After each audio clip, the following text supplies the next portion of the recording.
Okay, I have still been getting a massive amount of feedback on the comment section on a video that I posted a couple of years ago now. It was a video that was shot at Breacourt Manor in Normandy. We went across to France, spent a couple of days in Normandy, and we had a guide there that took us around.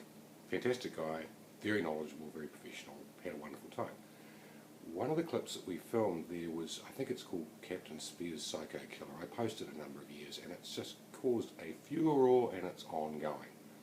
The issue is that people have a massive objection to the idea that one of the Easy Company icons might have executed some German prisoners of war on D-Day and subsequently. Also the idea that he'd shot a French civilian seems to be an anathema to people. Now, the base objection that people seem to have is that Ed's just made the stuff up, and that's not the case. The information came direct from a bunch of Easy Company veterans that Ed took around on a tour about 10 years ago now. It was a fair while ago, but the information came direct from them. It's also been confirmed independently by the people that now own Breacourt Manor. These are the people that are the descendants of the guy that Spiers shot. So that to me is fairly compelling. It's not only Ed saying that the veterans' version, that's what he was told, but the French are also telling him exactly the same thing. So, for the war comic readers and the people that want to have the powderized, sanitized version of history, if that's what you want to believe, fine, believe what you want.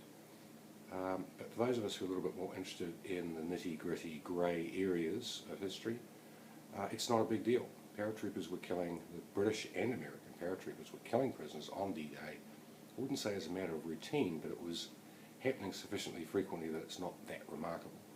Equally, the Germans were executing American paratroopers that had been dropped in the wrong spot.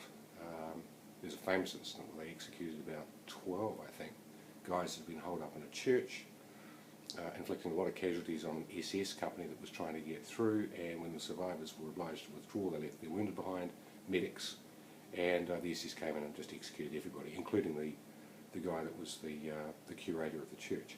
So this sort of stuff was going on. The real thing you have to get your head around is that paratroopers are mission oriented to an extent that most other troops aren't. That's why they're selected. They also have a very peculiar environment in which to operate. They've got no support, they're on their own, they've generally got a mission to accomplish, and that has to take priority on absolutely everything. Anything that slows you down has to be put to one side, and if that's prisoners and prisoners have to go, fine, that's the way it has to be.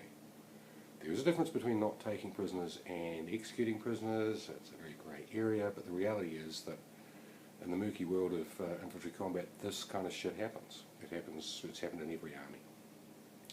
So, just finally, the reason I'm making the video is stop telling me that we're just full of monkey shit and we're making this stuff up.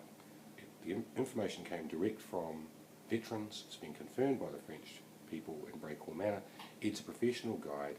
He's something of a whiz historian as well, and you know, there's no reason for him to elaborate or make stuff up.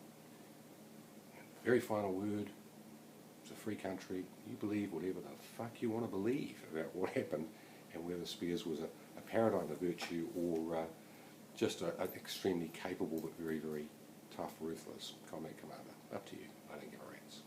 See ya.